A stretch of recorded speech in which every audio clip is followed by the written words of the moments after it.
Welcome all to the Accessibility Uncovered webinar 4.0, and I'm super excited because this time we have Lauren with us.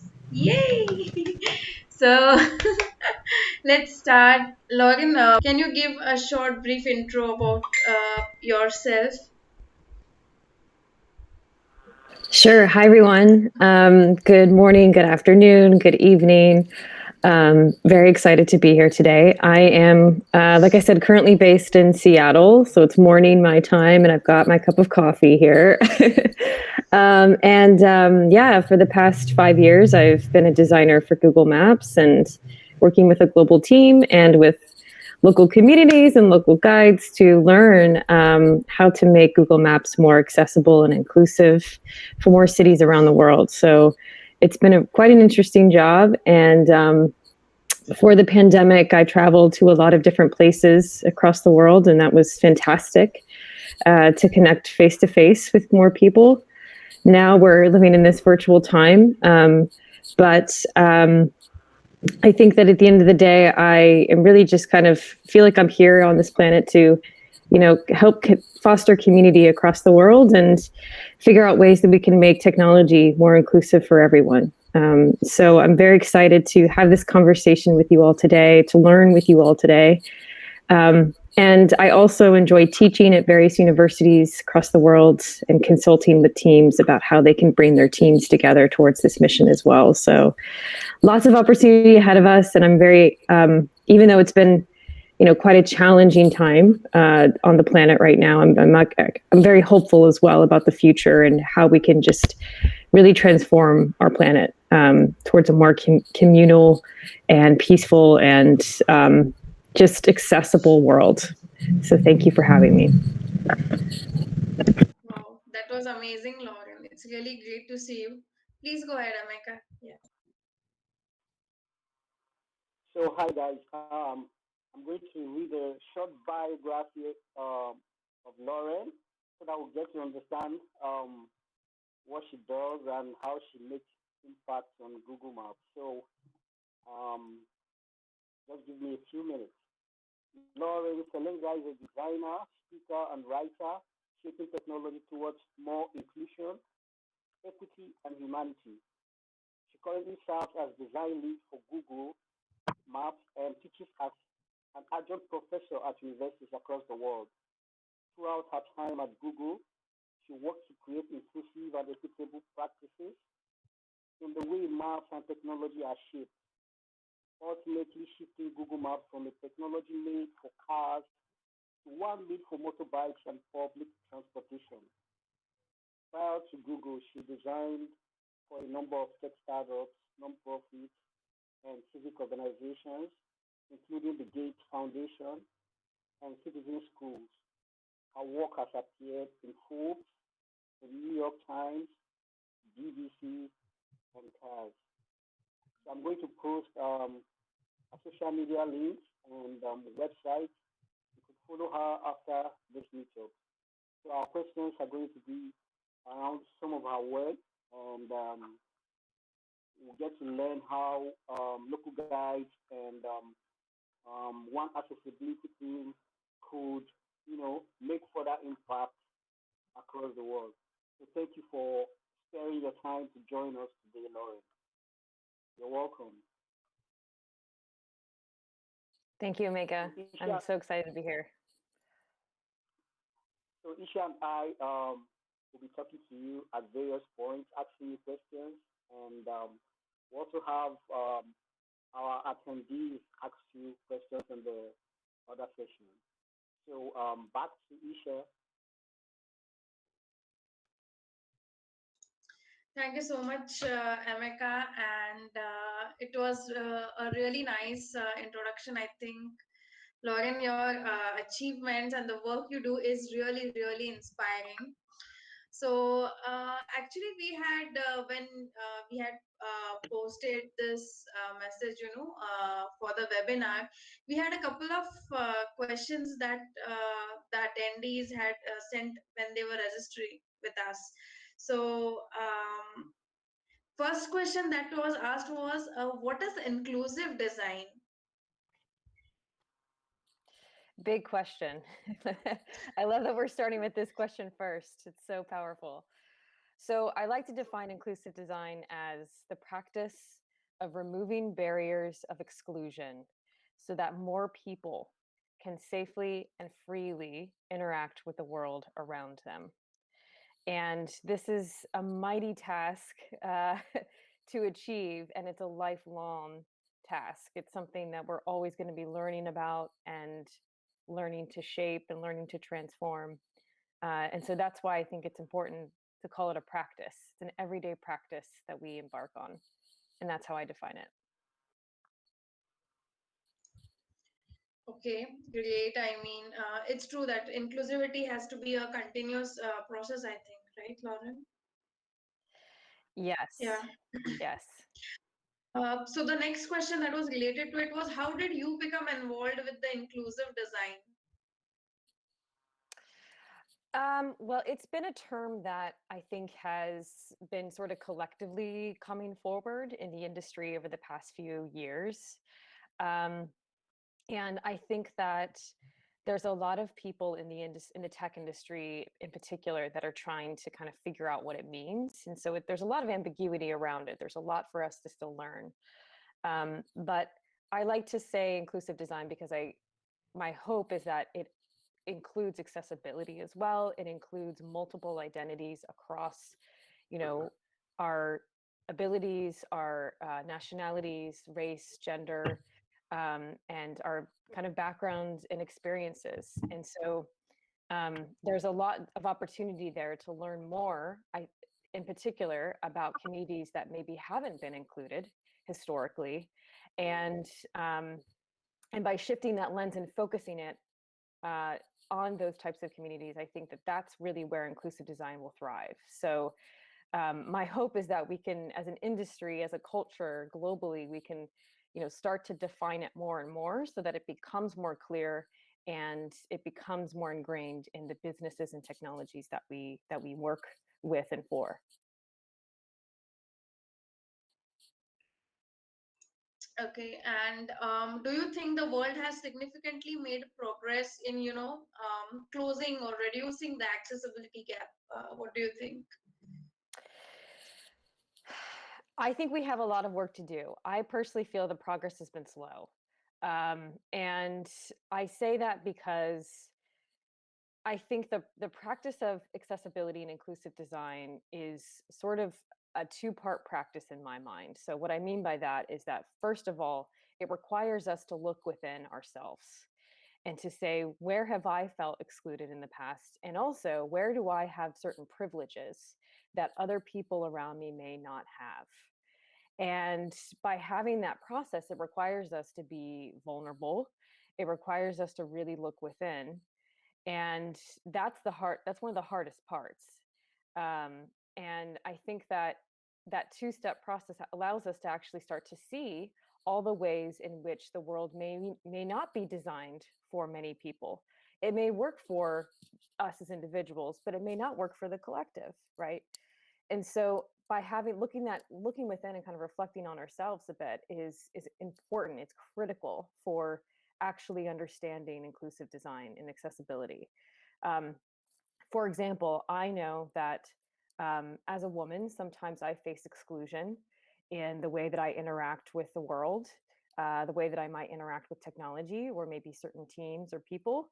But I also know, because that I have certain privileges as well, given that I am white, that I may live in the US, that I have maybe certain abilities that other people don't, right? And so it's important for me to understand what are the ways in which maybe I don't experience certain things that other people do, and how can I really connect with them and learn with them. And so I think because of that vulnerable process that it requires, that's why progress has not been moving as quickly as it should be. And so the more that we can collectively come together and sort of nurture that process, right, and learn together, I believe progress will start to happen. And the more that we can define it as well, because if we can define the definition of accessibility, really what it is and really what inclusive design is, the more we can have, more businesses and companies and technologies funding it, right, and giving the right resources to actually allow this to happen in our cities. So that was kind of a long answer, but that really is, I think, one of the blockers that we're facing to help us make that progress in the future. Right. I think also not all people, empathize with others the way they should, and maybe that's the reason there's a huge gap that we see now, right?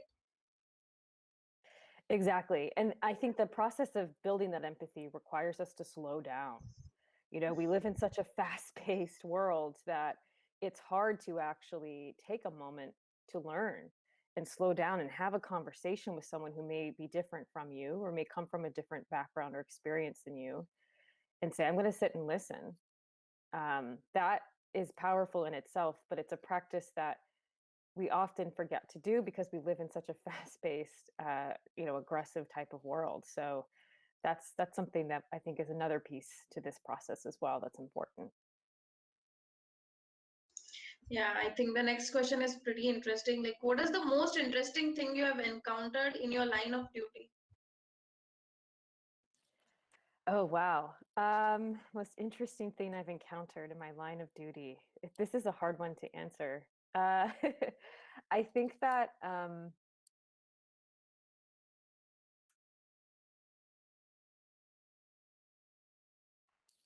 think the most interesting thing, or maybe the most powerful thing, is that like stands out in my memory is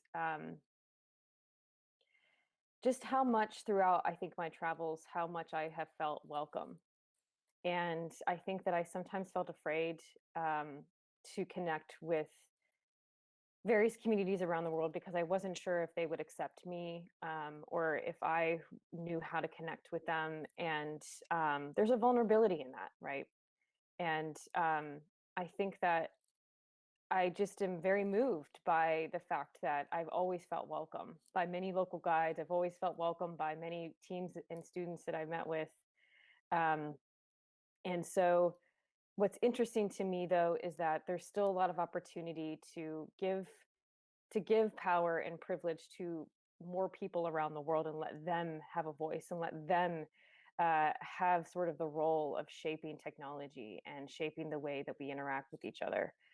Um, and so I've always tried to find ways to connect with communities that I meet with in real ways, like real conversations, having dinner or lunch or having food together, right? Like really kind of connecting in ways that are human and meaningful, and then also finding ways to lift up others, lift up the voice of others, and allow them to be heard. And I think that's a big piece of accessibility inclusive design, right? Is identifying the spaces where there are certain people who haven't had a chance to really speak their opinion or share sort of the challenges that they face or be a part of the creation process.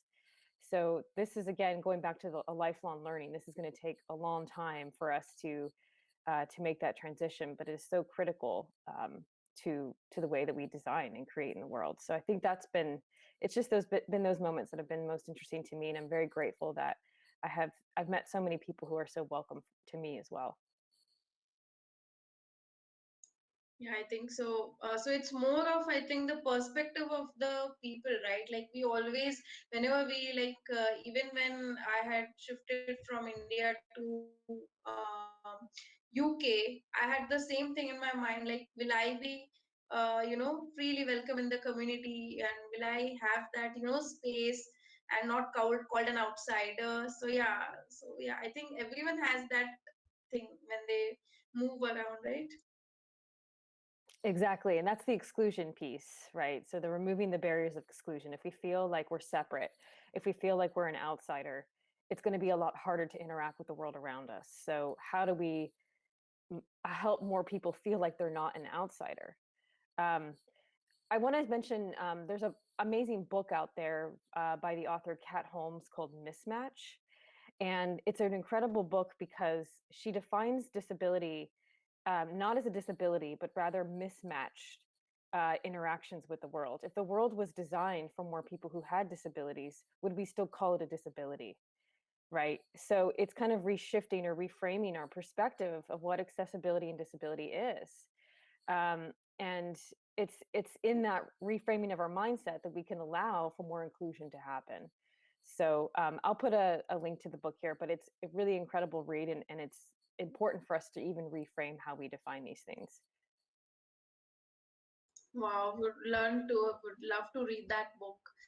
Sounds really interesting. And the terminology that is used, the analogy is wonderful. I mean, it's true. I mean, if it was pretty natural, it wouldn't have been called something else, you know?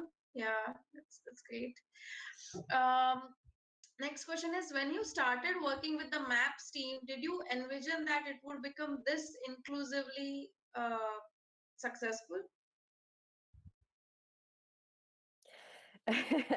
I don't think so. I think I'm actually kind of surprised by it. Again, going back to the fact that like our current systems and businesses and the way we work together um, is not always inducive to inclusive design, right? There's still a lot of work to be done to define it, to sort of convince or bring people on this mission together. So I was surprised actually by how much progress we were able to make. And I think that the biggest thing that helped move the progress forward is by helping more teams go outside and connect with local communities. That was the biggest piece, because we are living in a time where we're very much confined to our screens and to the world that we know. And especially during the pandemic, there's a lot of restrictions. And there's a lot of power in shifting our day-to-day routines and stepping away from the screen and connecting with people we don't know, and actually just changing our mindset and our day-to-day life.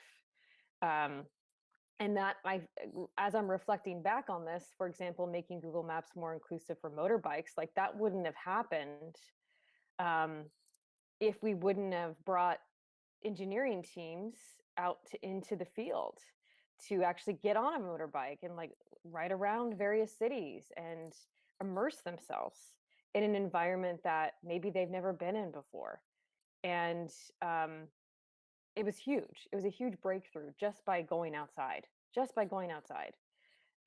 So I want to just kind of mention how important that was. Another thing too that I was impressed by was um, when we were working in Nigeria. This was another moment of a breakthrough where um, we had a Google team based in Nigeria, and yet there was a team in the US that was given the opportunity to figure out ways to make Google Maps more accessible for Lagos, Nigeria. And it didn't make any sense, right? The Google team in Nigeria should be the team leading and, creating the pathway towards that. So we ended up giving the design tools to the Google Nigeria team and allowing them to have access to create these things. And so it's moments like that of identifying our privilege and giving it away to the appropriate expertise and allowing that team to thrive. So I kind of want to just bring those two things up, because those are going outside and giving away your privilege are the two things that are critical for actually allowing us to create a more accessible and inclusive world.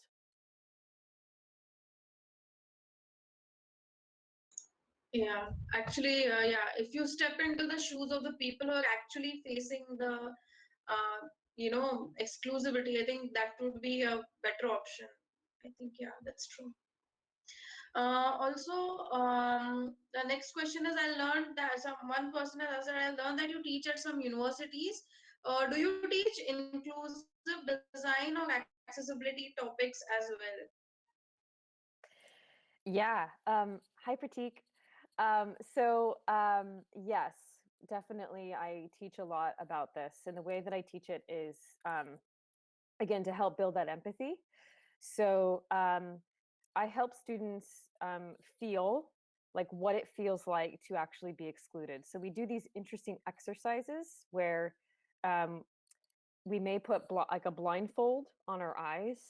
And then while we're blindfolded, we try to tap through a screen.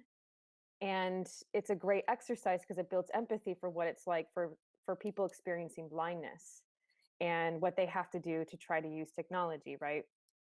Another exercise that we do is um, we've taken like a pair of eyeglasses and like put water and gel on them to make the eyeglasses blurry to simulate the experience of someone who maybe doesn't have good vision, or even for like a motorbike rider who's riding in the rain and they're trying to look at their phone and it's like raining, and you know what I mean? The visor's like all dirty, or like there's rain on it. So like to simulate that experience. Um, we do another activity where this is important for English speakers, because so much of the internet today is in English, even though English is not the top language globally. So that's, that's something that needs to change. And so what we do is to help English speakers understand the barriers that non-English speakers face, is we change the language in our phones to a language that we're not familiar with. And then we try to use an app or tap through, right, a screen. And and you can see, it's funny because you can see teams like they have fear, like, oh gosh, what do I do now? I don't know like what button to tap on. And that is empathy, right? That's helping them feel like those barriers of exclusion. So these are all actually low cost ways. They're not expensive to do. It's kind of quick and scrappy and sort of easy to kind of put together, but it can really, again, kind of help people go outside of their day-to-day sort of mindset and routine, and explore other existences out there. So it's been really fun to do that with students. Wow, I mean, going through the experiences, one such question that was asked was, should non-disabled people be gatekeepers of disability?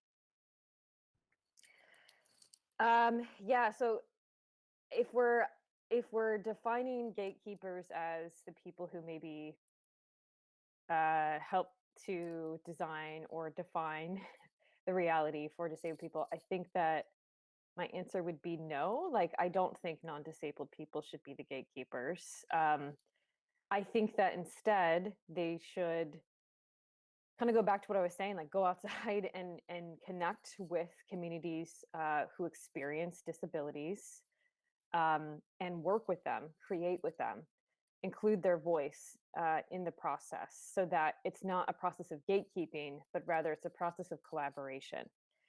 And uh, I think that, again, this goes back to helping more people who aren't disabled to understand the realities of people who are, because when we experience certain privilege can be a blind spot, right? When you have privilege, you don't know necessarily kind of how people who don't have that privilege, how they experience the world. So the first step is even getting people who are not disabled to understand how they're being a gatekeeper when maybe they shouldn't be. And that first step can be the hardest part sometimes, but it is the step that allows for these breakthroughs to happen. So yeah, that would be my answer to that question. Yeah, I think like the way we can spread awareness and knowledge, uh, that I think we can do as non-disabled people, or but I think when it comes to actual designing, like in our last webinar, we had an inclusive designer from Portugal, Diego. So he himself is specially abled, and that's the reason including such person to check if the path or the transport is actually useful or not. I think that makes much more sense, right? Totally. Yes. Yes. Yeah. So I think, Emeka, now you can go ahead with the next set of questions that we had. All right, thank you, Isha. So I think I've learned so much from Lauren, and especially for the gatekeeping team, we should be cooperating with disabled people instead of being gatekeepers, right? So I just want to ask Lauren, from your travel experience, I ask a lot of people this question though. From your travel experience, I like to compare US and UK if you've been there. Which of the laws or which of the countries are more accessible from your experience? That's a big question. So, to be honest with you, I don't know enough about the UK. I've only really been there a couple times in my life and for brief moments. So I don't think that I have the knowledge to speak deeply to that. What I will say is that I don't know if it's US or UK is like better than the other in terms of accessibility. I think it's more of a question of how could these countries be doing a lot better with the resources they have. So if I think of the US, for example, the US has a lot of different diversity in terms of we have rural areas. I come from a rural area in the US, and we have cities in the US, and we have multiple types of cultures. And yet we still have a lot of challenges in the US in terms of being accepting of other people, being accepting of the ways in which our surroundings are not accessible for people. So, to be honest with you, my answer is I'm not satisfied with the way that the US and the UK have not been using the resources they have as countries to actually make their cities and their rural areas more accessible for more people. And I think this goes back to, again, I can't really speak to the UK as much, but for the US, it goes back to what I was mentioning in the beginning around understanding who we are, looking within ourselves first and saying, have I reckoned with the ways in which I have felt excluded in my life and the pain that has caused me? And also, have I reckoned with the privileges that I have, and what can I do to learn about more people who maybe are not like me? Or that, what can I do if I experience a disability? What can I do to get my voice out there to really advocate, right, for a better existence? So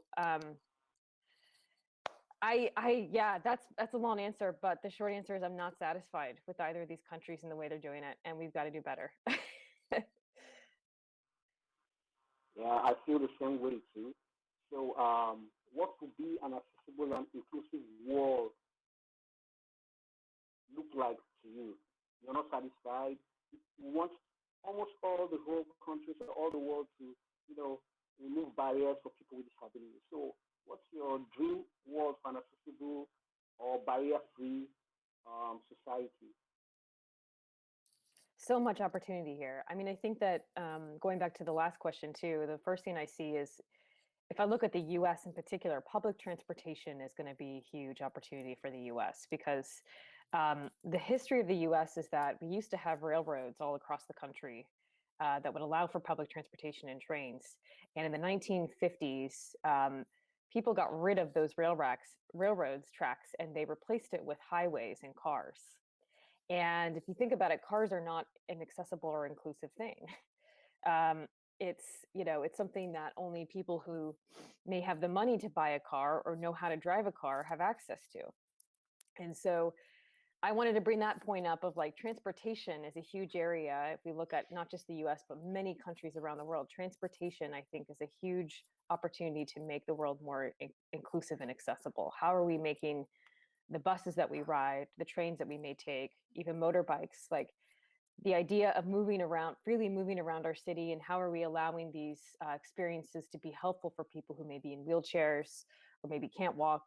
How are we allowing that to happen? Because mobility at the end of the day is what allows us to go from place to place, to get to job interviews, to meet with communities. Like, mobility is huge, and we often don't think of it in terms of community. We think of it as more of an individual sort of thing. So that's one thing that's on my mind is transportation in general has a lot of opportunity to be more accessible.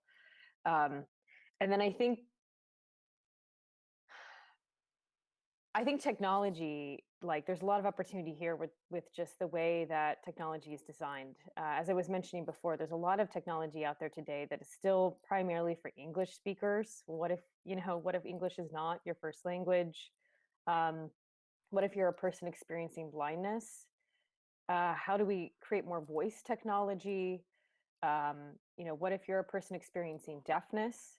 How do we allow you to read transcripts better and, have a better experience with various interfaces, right? So I'm curious. There's a lot of ways in which the world could be more accessible, but I'm particularly curious about the two sectors of transportation and technology, because I think those two things are going to be huge for actually opening up the world to become more accessible in the long term. Wow, that's great. So, back to the popular question: are you a local guy? Yes. Okay. So I am a local guide, but honestly, because of the pandemic, I have been so sad because I have not been able to contribute in the ways that I want to. And I know that a lot of you probably feel the same. Um, I was about to do a meetup actually in Seattle, the city I live in, with my friend Erin right before the pandemic, but it didn't happen. So I'm also sad about that. So, all that to say is, I would love to hear from you all about how you're being a local guide in this time, and maybe can help me feel less sad about the situation. Um, but I like to contribute. I love to contribute for small businesses that maybe like they don't always have the right like uh, information about their opening hours or closing hours. So I like to help them. I like to post pictures of small businesses too to help them get more customers. And I like to I know some of you do this too, like write reviews, but not just a review, but also talking about whether this business or place was accessible or not. And I think that I know a lot of people in this call do the same thing. And that is a huge opportunity to make Google Maps, as a local guide, to make Google Maps more like just informative for more people in our cities. So, yeah, those are the ways that I use it. But I'm very sad right now that it has not been the same in this pandemic. Yes, I think all of us here too are sad because because of the pandemic, we no longer host physical meetups. So that's the one reason why we started this virtual webinar series so that we could, talk about Google Maps and how to improve the maps and make things.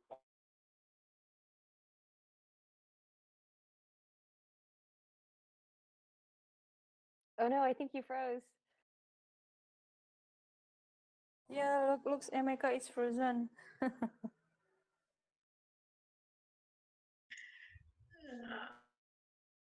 I think there is some connectivity issue at his end. So I think the next question that here was, have you hosted any meetup? I mean, before the pandemic? I haven't, and I would love to now that the pandemic is, at least in the US, it's starting to like more and more people are getting vaccinated. So I'm hoping to have more meetups in the future. But I would love to learn from you all how that's going and how to like actually create a successful meetup, because I think that would be something important for the city that I live in as well. Oh, I love this question. The next question that is asked was like, what would you like the local guides to do to improve Google Maps in terms of accessibility? Yeah. So kind of what I was mentioning before around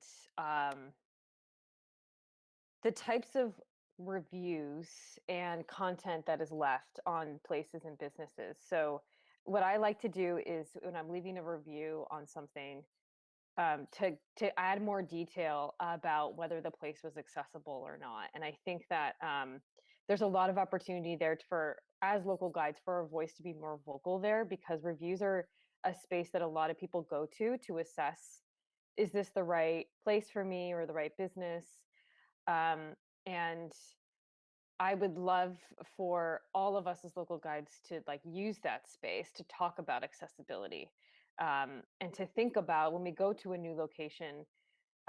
It's a good practice for all of us to kind of look around and be like, okay, maybe this is accessible for me, but maybe it's not for my friend who's in a wheelchair, or maybe it's not accessible for my friend who's a parent and wants to have a family friendly space to change their baby, right? So it's, the reviews are a huge part of it. I think in the way that we give feedback too, like we can, there's always more opportunity to be more vocal and come together and unite and be like, we're as a community, as a collective community, we're going to add more feedback and reviews and just sort of comments around this thing, because from the Google Maps perspective, the more that data we have of people wanting these features and sort of advocating for them, the better the chances are of designing more opportunities and more spaces in the app to allow this to happen. So that's my wish.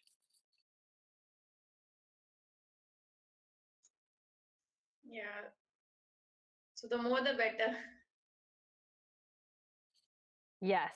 And the more we can talk about like inclusivity and accessibility and the way that we're writing the reviews and contributing places, like I think that's a huge factor as well. Okay.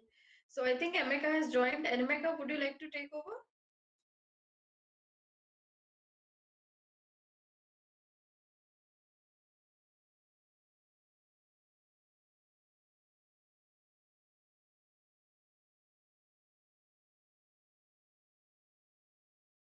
Yeah, I don't think he's ready.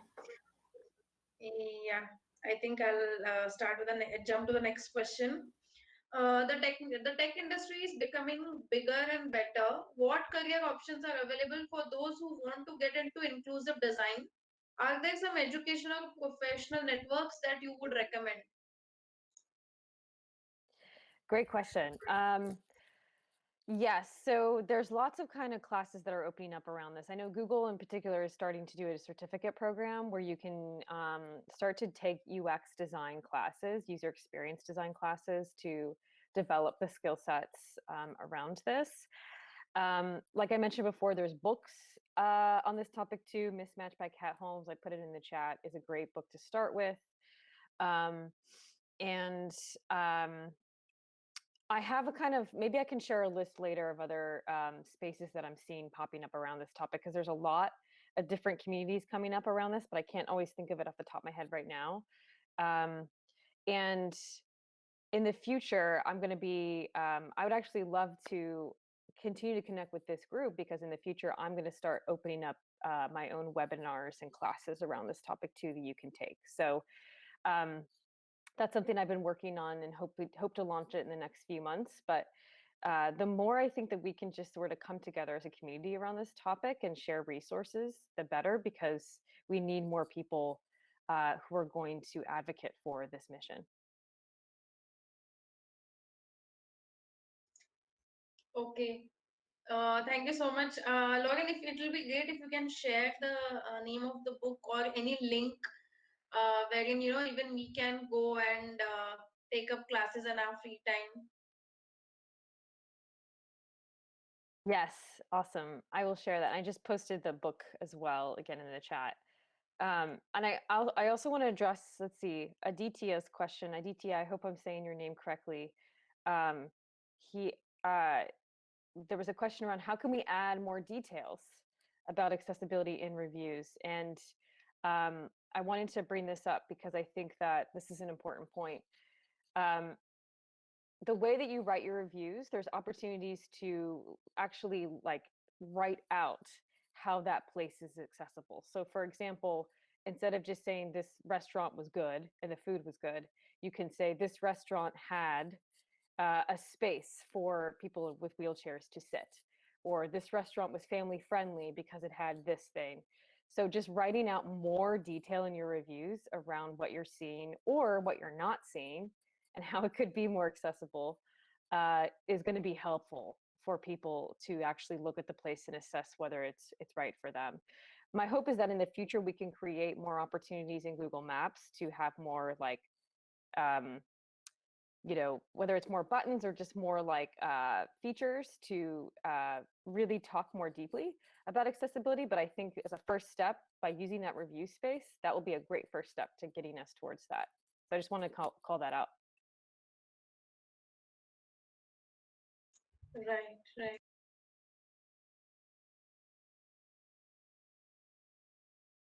The So, accessibility. Emeka, would you like to continue or like? Yeah, sorry, go ahead. So, You should go ahead, please. all right, Lauren, you were saying something. I just wanted to add one last thing, which is from Jessica, the accessibility emoji in our reviews to make it clear. Yes, that would be awesome because that will make it just easier to recognize that what you're talking about is referring to accessibility. So definitely leverage that.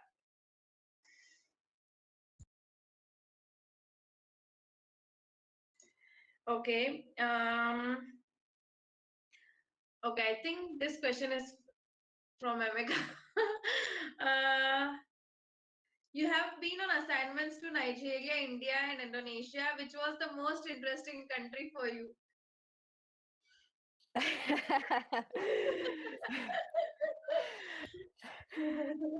Okay, so I feel like since Emeka asked this question, I feel like I have to give a shout out to Nigeria. um, but my real my real answer is each. Okay, so India, Indonesia, Nigeria they're all very different. However, there is one commonality that I thought was profound. So let me talk about what I faced in terms of how they were different and how they were profound. And again, this is coming from my perspective as someone who was born and raised in the U.S. So there's a lot for me to learn about each of these countries, and I can't wait to travel again. Um, so I think that for me, I loved how friendly everybody was in Indonesia. Everybody was really playful and fun, and it felt just like a really great community. And I loved riding around the motorbikes in Jakarta. The traffic was really tough to get around, but like it was a great way for people to bond together. At Gojek, yes, like um, so Jakarta was just so much fun in terms of trying to move around the city and just complaining about the traffic. Um, and I love the food as well in Indonesia. Really great food, um, really great fashion that's coming up in Jakarta as well. I also spent some time in Bali, and that was beautiful. So I can't wait to go back to Indonesia. It's a beautiful, beautiful country. Um, India, I love India. I've had so much fun in India. Oh gosh, so I've had a lot of experiences in India, not just with Google Maps, but also teaching with various kind of students and companies. I got an opportunity to connect with the team at Swiggy. So Swiggy is the food delivery service across India. They were super fun to work with. Again, riding motorbikes around India was super fun, and it was very hot and humid, but we made the best of it, and I just appreciated how welcoming everybody was in India. Like I felt like um, even though it was like a place that I had never been to before, like I felt like I had a good community to like show me the way, just like show me the way and to help really sort of connect to the country in a way that I wouldn't have been able to do if I didn't have that community. So I've been to Delhi very briefly. I've been to Jaipur and Bangalore. So I hope to travel to more cities. And I also love how diverse India is. There's so much diversity in India. There's so much, um, I think there's a lot of people who may have the wrong perception of India and think that it's all sort of the same country, but it's not. It's so incredibly diverse. And I can't wait to learn more about that aspect of India. And then Nigeria. Uh, so I've had the privilege of going to Nigeria 3 times. I've been to Lagos and Abuja. Uh, Also, Nigeria is incredibly diverse. Abuja and Lagos are very different cities. And that was very interesting for me to witness. Um, I loved the food as well. I loved the music in Nigeria. I loved the fashion. Um, and I just love how it just seems like the people that I was connecting with in Nigeria, they were just very calm, very chill, very like just they had a lot of energy behind them, but they were also just very welcoming and nurturing, and I really appreciated that as well. Um, I would also love to go to Mumbai. So anyway, Nigeria, India, and Indonesia, I still have a lot to learn about each of these countries. They're all unique in their own ways. But the one thing that I found to be profound across all 3 of them was the sense of community that I don't often see in the US and the UK. So I think that the US and the UK tend to have cultures that are very individualistic and kind of like one person out for themselves kind of thing. Um, and I didn't see that as much in India, Indonesia, Nigeria. Not to say it's not there, but I think that it's just more, it felt more of a community collective. It felt like we're coming together and considering who we are as a community, not just as individuals. And I tried to help my teams who are based in the UK and the US to understand this and to see this, because um, the more that we create in a more collective community way. I mean, imagine what technology, imagine what transportation, imagine how our cities could transform, because we could consider more identities when we're creating, and not just ourselves, right? So that was the most profound thing, and I can't wait to go back to these countries because it was just so beautiful for me to connect to that and learn that for the first time. That's absolutely true, Lauren, because I've been an Indian, and in India, we believe that in Sanskrit, actually, they say that Atithi Devo Bhava, which means that guests are equivalent to God. So we really treat them, and that is what the belief of the people. And there's a lot of a community thing here. So when I first moved to London, I was like really surprised to see the difference, that there are not much communities there. So you feel a lot of aloof. There's a lot of aloofness over there. Yeah. And it doesn't have to be that way, you know. It doesn't have to be aloofness, it doesn't have to be individualistic. So Yeah. yeah, yeah.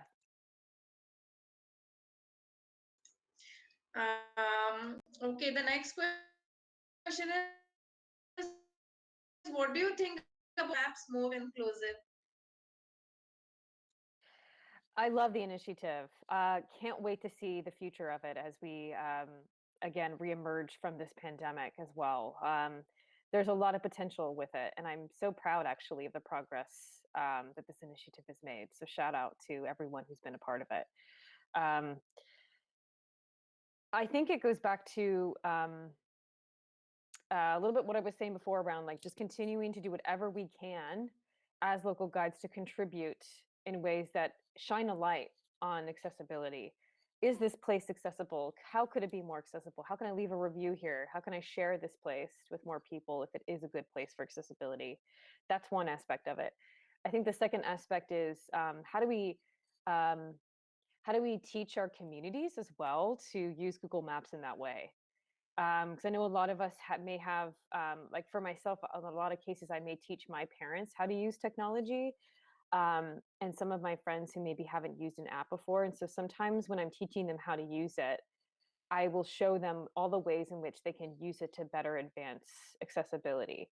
Um, so I think that we as local guides are not just contributors but teachers. And so how do we create those spaces in our communities and just sort of allow the initiative to grow organically, allow more people to understand what it is and to share it with their communities, and to just make it just continue to further the progress of it, because it's been really fascinating to see how it's grown so far.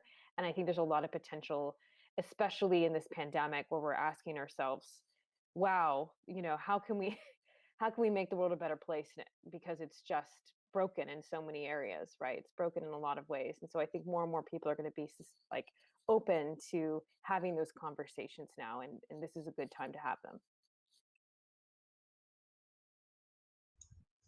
Yeah, it's great to know. I think we would let ask any attendees if they have any questions that they want to ask. I think Egna had a question for you. Egna, please go ahead and ask your question. Hey Lauren, how are you? Hey, Hi. hi. You know when we go somewhere and we do review, take photos, and suddenly we get a question like, you know this place, right?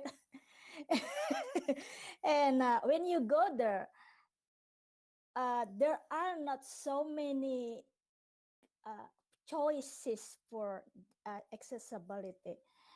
So as far as I know, the question is like, do they have a big entrance? Do they have a wheelchair ramp? Do they have a wheelchair stall in the restroom? There are four things that I see, and is there any uh, a van accessible in the parking lot? This is far as I can see.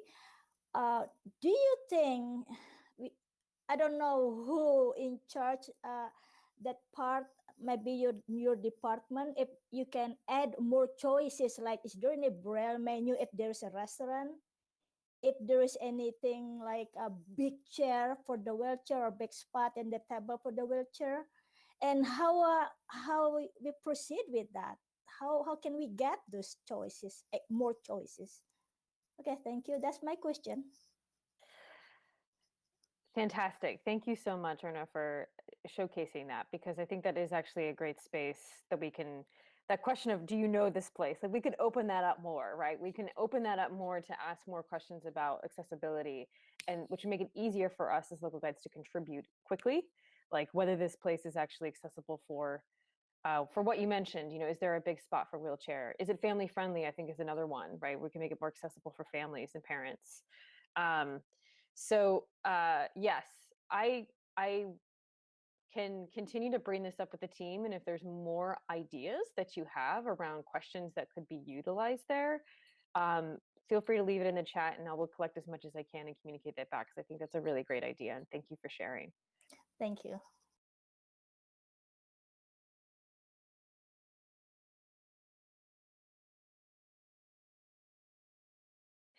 Another thing Hi, I'll Isa, mention. can I have a question? Yeah, go ahead. Yeah. Hello. Hi, Lauren. So I would like to, would like to hear from you. Actually, you already informed that, as a personal, you not really seeing the good progress in worldwide regarding with the accessibility, right? But how do you see, especially in Google Maps, the progress since you were joining like 5 years ago? And do you see also the contributes of the local guides is also improving that area? Thank you. Thank you so much. So yes, I think the biggest things that I've seen in terms of progress since I've been around is, well, one, making it more like making navigation more accessible for motorbikes is one. Making, mapping out more public transportation routes, mapping out where people who uh, are in wheelchairs, where they can access spaces as they're taking public transportation. So I've seen a lot of progress in those areas. I would like to see more progress, going back to Erna's idea of like how we can contribute more reviews and just sort of quick place data and questions around um, whether our local places are actually more accessible or not. I would like to see more like just opportunity for contributions like that, because I think that at the end of the day, as local guides, you know, local guides, we have the unique ability to know a lot of details about our local area that a global team working for Google Maps may not always know. So the more that we can contribute these details about our communities and about our places, the better that Google Maps will be. So I'm hopeful that we can get to a place to have those more contributions happen. And I would also say that there's an opportunity to have more women contribute to Google Maps as well. Um, a lot of the information that we see today is from male contributors, which is good to have, but we need to have more women contributing as well. We need to have more women feel safe and free to contribute. Uh, so, because, women, the experience of being a man and a woman is different, right? So we need to have more different inclusive voices contributing Google Maps, which will allow it to be more accurate. So, whatever we can do in our communities to invite more women as local guides, to, if you're a man, consider what are the ways that I can make it feel safer to invite women to the local guides community. How can I create a space for them to do that? How can I help support them in that endeavor? It would be huge. I mean, imagine if we had more women contributing. I mean, it would just be huge. So I think that's a huge element here, that it's going to require all of us to figure out how to activate that in our local areas. Right. Thank you very much, Lauren. That's really great. And by the way, I think now ladies and more as a contribution in Google Maps. And I think I also read Emeka was typing that in the group, actually it's more ladies, right? That's amazing. Yeah, Yes, yes. In our one accessibility team, we have more women. That's amazing. We got to keep that going, expand it across.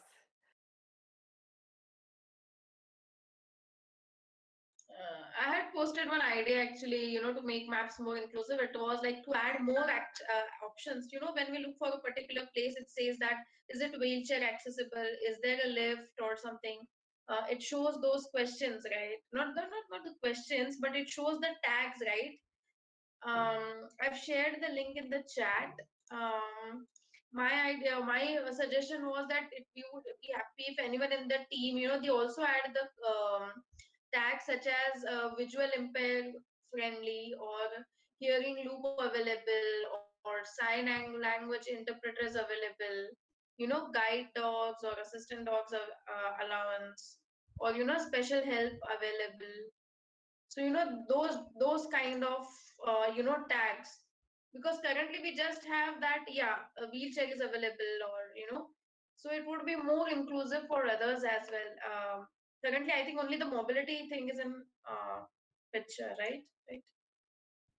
Yeah, I love these ideas because it goes back to opening this up more, right? That it's not just about wheelchair accessibility, although that's important, but it's also about the guide dogs, hearing aid, relaxed surroundings. That's the relaxed surroundings one is a huge one, actually, because I think there's a lot of places where it can be overstimulating.